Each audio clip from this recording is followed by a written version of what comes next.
This pattern in the markets looks similar to what happened in the tech boom of the 1990s, which then led to the peak in 2000 and that massive tech wreck that followed from that point. Roughly 90% down for the NASDAQ, and many of those tech stocks no longer exist. But before the NASDAQ collapsed 90%, wiping out most of the tech stocks that ever existed, we saw a massive, massive boom into that. And that was on the back of interest rates going up, interest rates pausing, and interest rates coming down, and then going up yet again.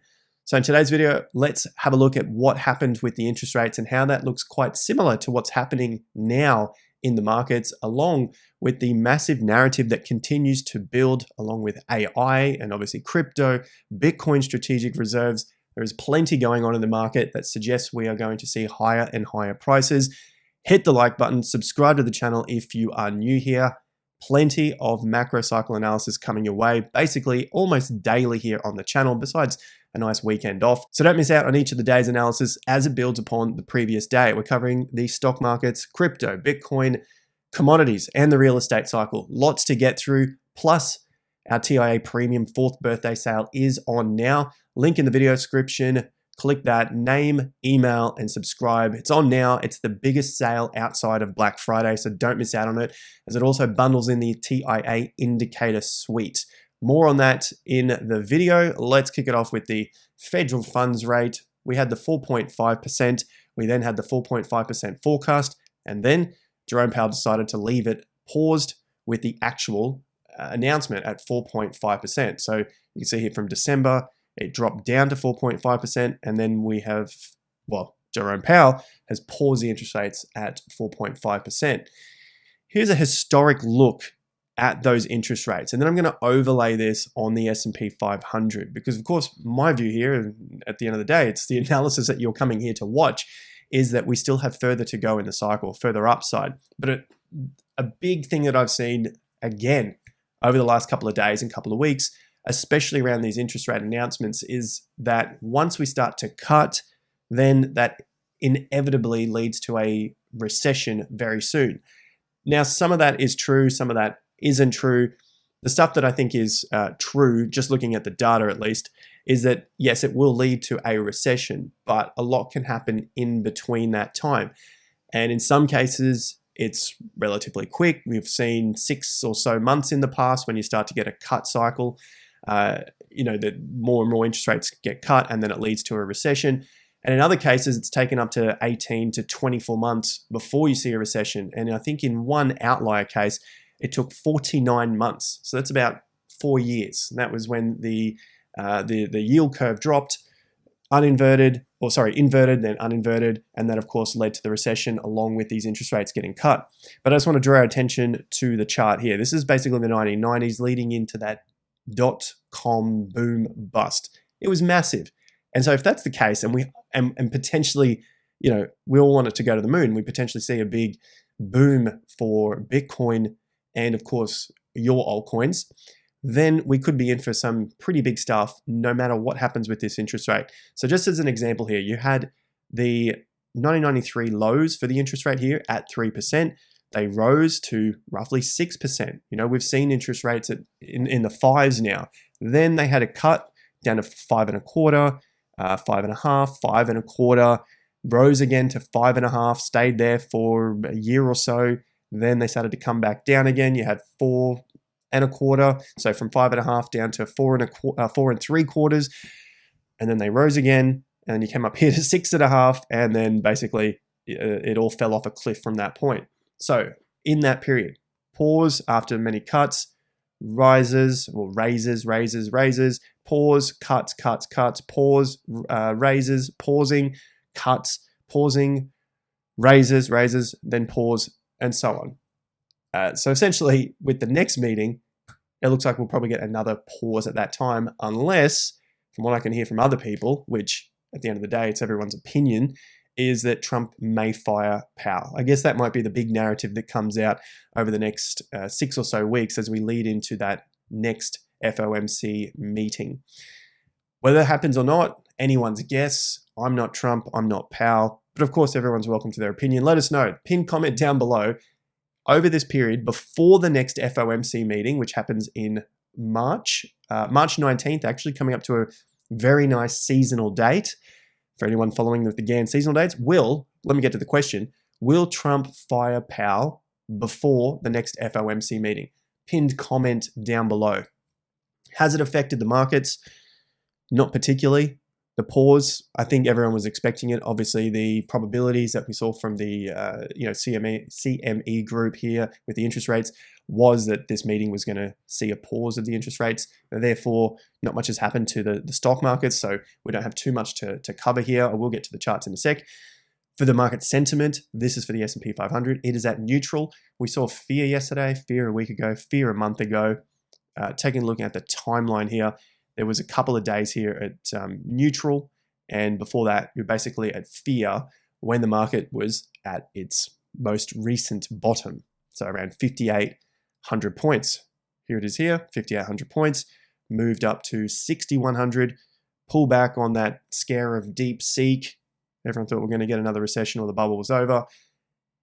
Even if we see some further downside, the good news is that it found support here at that 5,900 to 6,000 points, which are those 50% levels. So although it can go lower, as I said in yesterday's video, the fact that it has now seen a bounce off that level suggests that the buyers don't expect it to go too much further, or at least the buyers don't expect it to roll over from this point. Plenty of major support down here at 56, 57, previous tops here, and also 58, 59 as we've covered. So far, lots of support to the downside.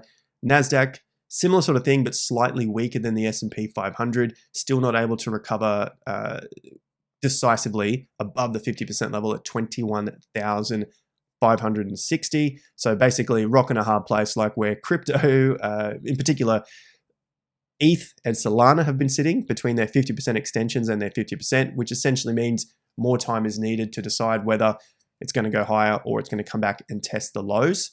So NASDAQ's looking okay. Dow Jones, after that interest rate announcement, remains at basically all-time high levels. Didn't get a new all-time high price, and it didn't get a new all-time high daily close, but basically within a fraction of the previous old all-time high. 0.5% within the previous old all-time high. So I'll get to commodities in a moment, but I think this is the most important chart we all want to have a look at today. And then, because you've stuck around this long, I want to show you some price projections for the S&P 500, which of course, if we continue to see bullishness and higher prices for the S&P, I dare say we're going to see much higher prices for Bitcoin and probably your altcoin. Who knows? But I think we'll definitely see more of that riskier side, riskier attitude from investors coming back. So a quick look at the S&P 500, because we've covered it here on the Fred chart, but just to compare it to the S&P and what it did over that period, going back now 30 years into the 90s, before we had the dot-com boom and massive bust. This is obviously on the S&P 500, and the NASDAQ had a much, much bigger bust.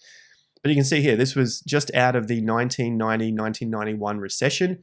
That was the recession there, which was the end of the real estate cycle. So the real estate cycle peaked 1989. 1990, you saw the stock market peak and then collapse into, well, you had your major recession there. And remember, that was after the big collapse of 1987. So we also had the big collapse in, say, 2020 with the COVID collapse, and the market still saw higher prices. I think we'll get to some sort of collapse there.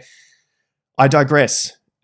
Interest rates came down into that recession, paused, and then started to rise. You can see the S&P 500 price also found a little bit of headwinds through that period. The interest rates continued to rise, pause, cut, pause, cut, pause, rise, and the S&P 500 continued to find higher and higher prices. If you start to get a little bit granular, sure, you could see that the S&P 500 did come down through the period of that first that first rise, but then we paused for a while. It continued higher. It also paused, continued higher, paused. Big correction here along with the cuts, and then found higher and higher prices through that period. So where does that take us through to today? Well, we've seen interest rates increase quite dramatically, of course, and that's what everyone generally points to, is this huge dramatic increase of interest rates. But you're coming from zero, and you're coming from extreme money printing as well. So something had to give this interest rates to rise quite quickly, quite dramatically. But through that period, the S&P 500, let's take it off logarithmic, looking at linear, the S&P 500 found a low in October 2022. Interest rates continued to rise and also pause through that period, and it continued to put in higher lows and continue to rise into that first peak of 4,600 points in July 2023. And then we saw the pullback, the interest rates paused, and through that pausing, massive bull market continued on from that low of October 2022. So we're now into January 2025, 2.5 years since that low, if I'm doing my numbers right. We'll be into that third year now once we get to October 2025. And we've seen the market go up this entire time through this whole bullish period. So the interest rates have risen, the stock market has gone up, Bitcoin risk assets have gone up, and real estate prices have also gone up while the interest rate was also increasing. Now we've had a few cuts from this point, and with this last meeting, it's paused. So does that mean it's the end and we're coming into some sort of quantitative tightening and a recession must follow from here? Not necessarily, as I've pointed out with the 1990s. So if you need to reflect on this, make sure you share the video, cut this section out, share it with a friend, keep it bookmarked in case you start to hear about all the reasons why the market needs to collapse from this point. There are other examples in the past where we've seen this sort of interest rate pause, cut, hike, so on, yet the markets keep doing what they do because of where we sit in the real estate cycle, and more importantly, where land values are at. This is based on land values and where the economy is at as well. So there is plenty of objective data behind this 18-year cycle that I often reference here on the channel. Now, the most common questions I receive on the channel and with our members in TIA Premium is what to do at the end of the cycle. Now, of course, it's very individual depending on your own portfolios, depending what you're holding, of course, with real estate, stock market portfolio, maybe it's Bitcoin, cryptocurrencies. And to develop a plan for that is going to be your best strategy. So naturally, I would suggest putting some time aside to do this and give it a go yourself through this whole period. The main thing to do coming up is figure out what it is you're going to do if we do see some sort of collapse. The last thing you want to do is basically be too highly leveraged or have too much money in the market for when things inevitably do come down, because that would be a hell of a lot of stress for you and your family. Speaking of risk and what the market is, I guess, suggesting at this point is we're nearly at a new all-time high for gold here, just 10 cents off $2,800 per ounce, and basically $2 off a new all-time high, which was set exactly 3 months ago in October. To me, that suggests there's still going to be more uncertainty and more volatility in the market, even if we continue to see higher prices. Because at the end of the previous cycle in 2007, 2005-06 for the real estate cycle, 2007 for the stock markets, we also saw gold continue to rise quite quickly there into 2006. Took a bit of time off here through 2007. We got to the peak of October 2007 for the stock market. Where am I? There it is. And then gold started to rocket yet again into that next peak when the stock market was coming down. Also took some pausing time and dumped through the September-October period of the Lehman Brothers collapse. But then for the next few years, it took off to another all-time high. So it seems like that is basically playing out again. The uncertainty continues to form into the market, and investors are essentially hedging their bets, buying up some gold, but also keeping their money into the stock market. And I think we're going to see more money come into the stock market as well to take advantage of the returns to the upside, which are quite big, whereas gold is basically like your hedge bet. It's not going to be as volatile as the stock markets. Along with that, the US dollar saw a couple of days up here, and this is basically on the back of the interest rate decision. Hasn't really gone anywhere. We have hit the overbalance in price, as I said in the video on Monday, but we haven't got to the overbalance in time. This If you're new to the channel, obviously subscribe so you can stay up to date with this. This is basically our trend changing checklist. You like that? Trend changing checklist. We have 1 out of the 4 things so far. Once we can get to a new fresh low here, break this swing low and the 50% level, that would essentially mean that the trend has changed for the medium term and possibly even the longer term here for the US dollar, which could see it continue to fall. Something else we continue to update here for Bitcoin and cryptocurrencies now is MicroStrategy. So I've got Bitcoin, I've got 4, 5, 6 different altcoins coming up in just a sec, but MicroStrategy really hasn't gone anywhere over the last couple of months. You could even stretch it all the way back to, basically the last couple of months actually, into November here, after that peak. And as I've talked about, it doesn't mean just because Bitcoin can go higher, doesn't mean that MicroStrategy is going to go higher. And what we're looking at earlier is a possible canary in the coal mine, if you will, just based on the previous cycle, using MicroStrategy as a bit of a proxy to let us know if we're in that final stage. We could have 6 to 12 months of higher Bitcoin prices, yet MicroStrategy basically churns around in its 50% range. So we have the top here, the percentages are on here, but from memory, it was $540 at the high. These lows are somewhere around 280, and you see here the price is at 340. So how the hell does that work? Well, it's based on how Michael Saylor has structured the stock and the bond, and how people can essentially get their profits from investing in a Bitcoin treasury company. What happened last time? Lower highs for MicroStrategy, higher highs for BTC. But in this period, which was roughly 9 months from the peak of MicroStrategy to the peak in BTC, we saw MicroStrategy continue to put in lower highs and then eventually collapse. Meanwhile, Bitcoin was going higher.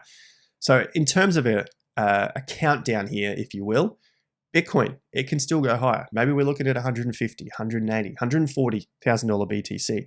Maybe you think it's going to 250. I don't know. I don't care, right? But I'm looking at this time frame here, and I think this is the important part.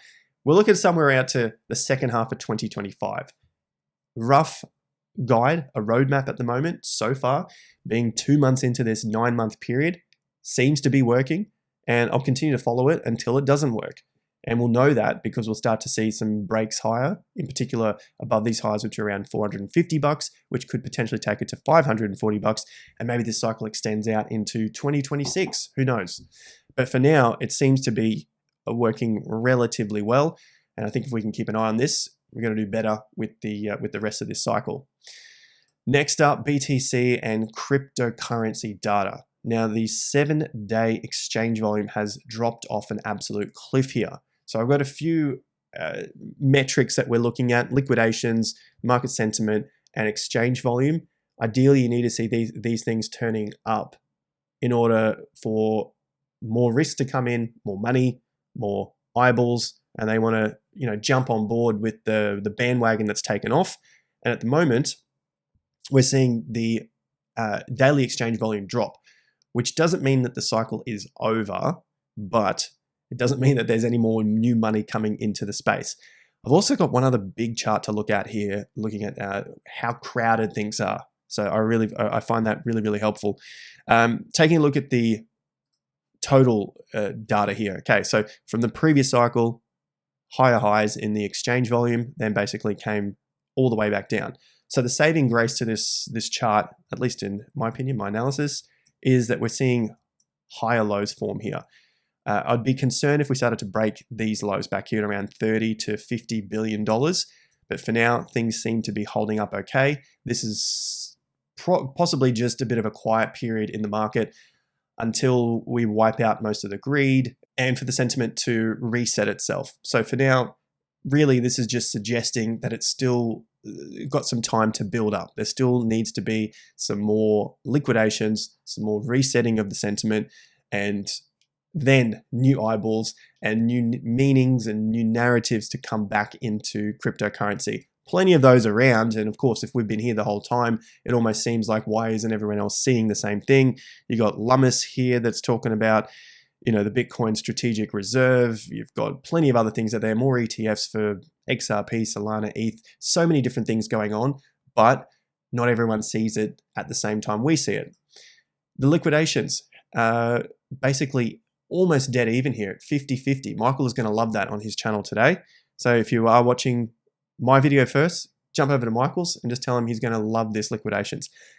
24-hour wreckage volume here is at $250 million, so quite low compared to what we've seen since Bitcoin broke out after the Trump election back in November. Things really started to shift from that point in November 2024. You can see the liquidation volumes, if I take that off here, that whole section much higher than previous months leading up to that. And I think we might be going back into some sort of grind mode here, just with how much the liquidations have dropped off before we start to head higher, which at the end of the day isn't a bad thing, especially if this takes a bit of time. Then we start to break out and then we can continue on with the cycle. Now to the market sentiment for Bitcoin and of course cryptocurrencies as well. This is not broken. I hear comments all the time about people saying it's unreliable, the fear and greed index is broken, it doesn't work. How many times does that happen? And then all of a sudden it shocks everyone and they go, oh, well, actually it was working. Everyone's trying to look for this new, latest, greatest thing, but just keep following the old things until they don't work. And I guess some people think it doesn't work. But what happened last time with the fear and greed index, if I can take up my Bitcoin chart here, is that everyone thought it wasn't working through 2024, through this period, and it just wasn't getting to fear or extreme fear for long enough or quick enough when cryptocurrencies dumped. Now, of course, this is mostly based on Bitcoin, but it is, of course, the crypto fear and greed index. But then all of a sudden, we got a few more days down. You just had to be far more patient through this period, and it started to dump back into fear for a longer period of time. Another lower top formed, and then crash came in August, giving us more time in the extreme fear before we got the higher lows. And even through this period here in September, majority of people, at least the comments that were out there on X and social media, which I take into account, especially putting together a market sentiment view for Bitcoin and cryptos. The sentiment through this period was that it was going to happen again. We just saw lower highs and this market was going to dump down, crash back into the 40s, maybe even into the 30s. And that became the main narrative. That became like the main mantra through that period.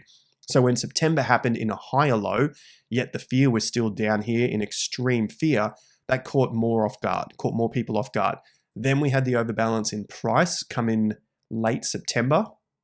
That gave us the overbalance in price and in time, so a longer period to the upside with a longer or a larger gain to the upside than any of these previous moves. Then you have the higher low form, again on fear, which is a good sign, and the market started to move from there. So really good entries underneath 65K, and on X and YouTube, I talked about a lot under 60K. Yes, probably a little bit early in the piece, talking about it in April and May, but when you look back on it, it's kind of nicer to get set and then just hold in there, considering none of the macro had broken down.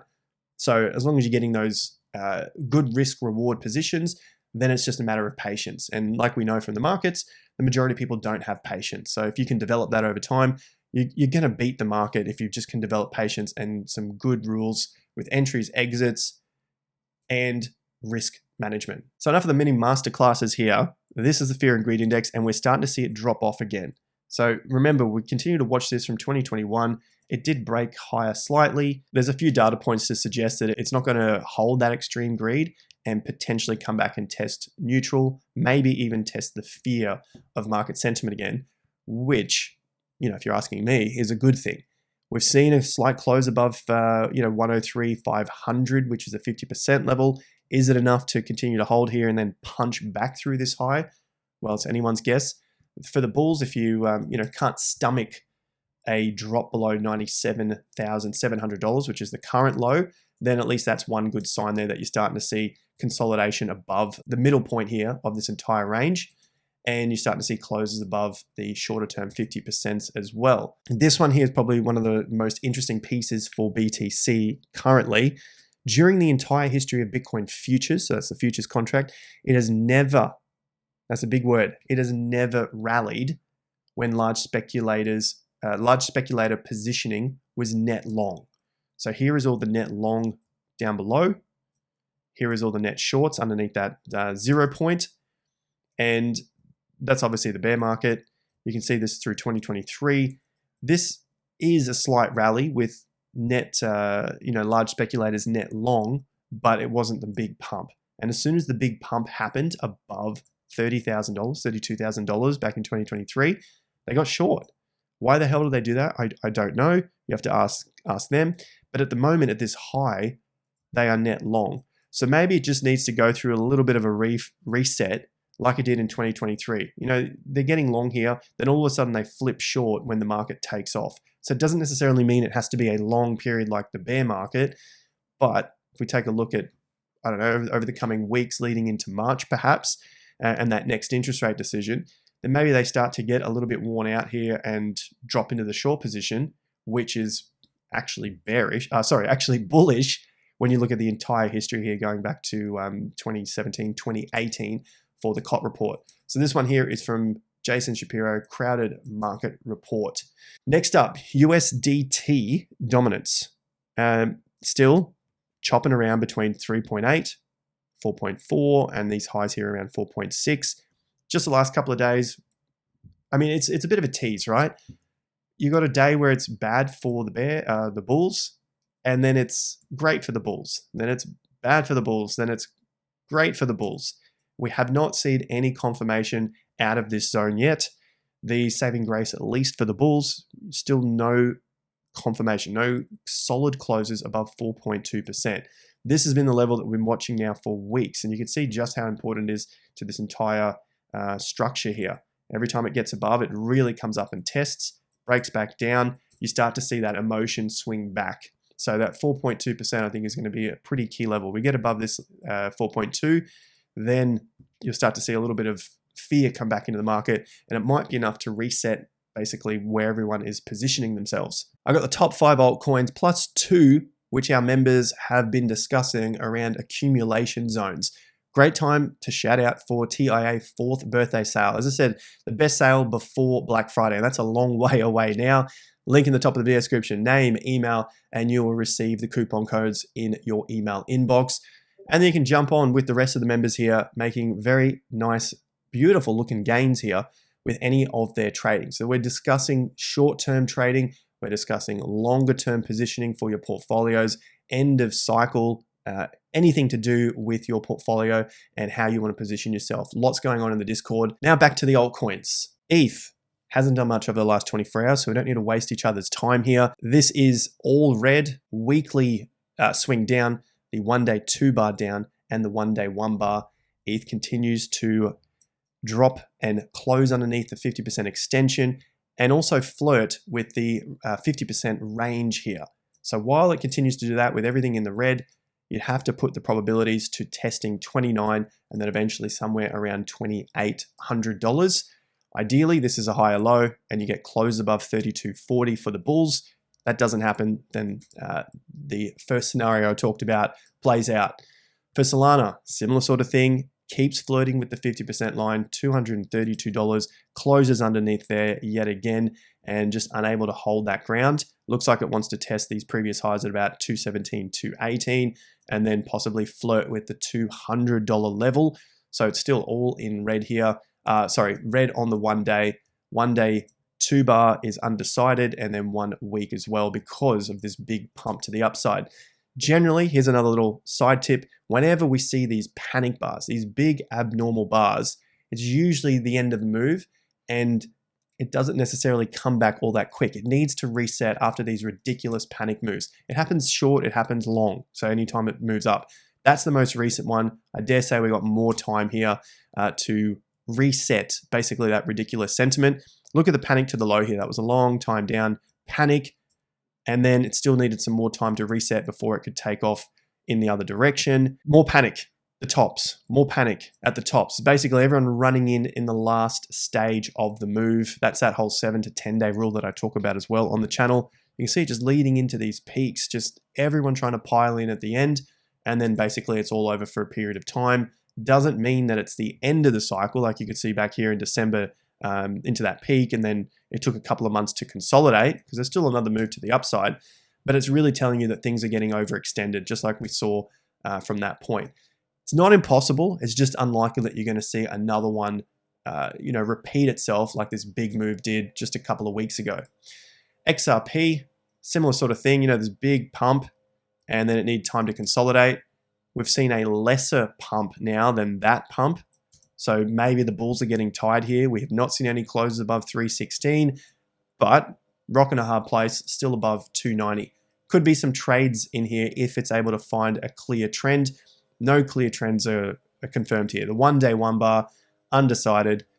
The 1-day 2 bar is down, and the 1 week is still up for now.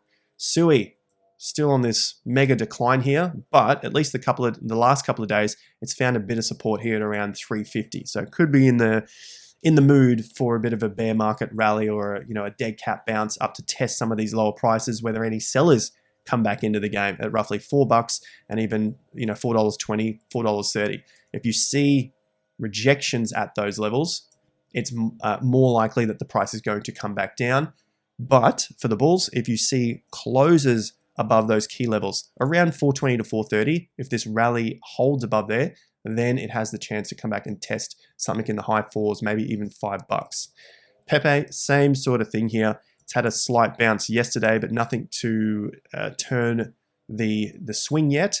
Same deal. If this does turn into a dead cat bounce, you'll likely see some rejections at 1450 and a continuation of the trend. But if it's able to close above 1450, well, then you could be looking out for some more upside from that point, and that could be the low forming. For now, it doesn't seem very likely that that is going to be the low, just because we haven't seen enough confirmation of the low.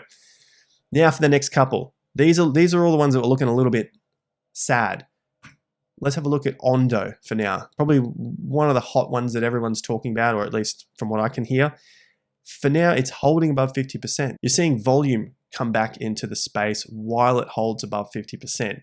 That's a good sign. While the rest of the market is obviously lacking, it could go down to any of the narratives. You let me know in the comment section if you think there's a narrative tied to this, real world assets perhaps, and what's going on in the US with the strategic reserve of BTC, any number of narratives, right? But while it holds above 50%, stronger position, next levels for it to get above would be your 50%. That's at around $1.62. Nice little number there, 1618. Bit of a fib number. But yeah, closes under that level and rejections at 130 would all mean that this was a dead cat bounce. So watch out for anything underneath roughly 130 and these lows here at 125. And one more here. This is on the weekly chart. So something a little bit bigger is JITO. You can see the tests to the downside around 250 above these highs, and then a push higher into 350. So no breakouts yet at the 50% level, but something nice there through this essentially a consolidation of around 180 up to, call it about 360. Nice consolidation going all the way back to June 2024, while, I mean, other markets were popping off, but at least here you're seeing some higher lows form. No confirmation yet, as I said. We need some breaks and closes above 350, and ideally above that top there around 440. But if that is the case, and this is a long-term consolidation, it could be good things for when Bitcoin and obviously cryptocurrencies get going. This one is clearly on my watch list right now. I do like the look of that. Invalidations. Obviously, we need to define those. Breaks and closes under 250. That would essentially mean that this was all just, I don't know, market hype, waste of time. And that would be weakness forming back in the chart, going under 250 and closing under there on a weekly basis. A bit of a longer video than usual. I know we're nearly at sort of 40 minutes, I guess, but hopefully you've enjoyed that. I've managed to squeeze in a few extra altcoins. So if you do like that sort of video, I know it's longer, let me know in the comments section as well. Need to get your feedback on how you like these things sort of structured, because I can keep talking, I can keep going through and analyzing as much as possible. If you do, hit the like button. That's probably the easiest way to identify whether you do want to see more of it or not. Thanks again, guys. Sale and links in the video description. I'll see you back here at the next video. Until then, take care. Peace out.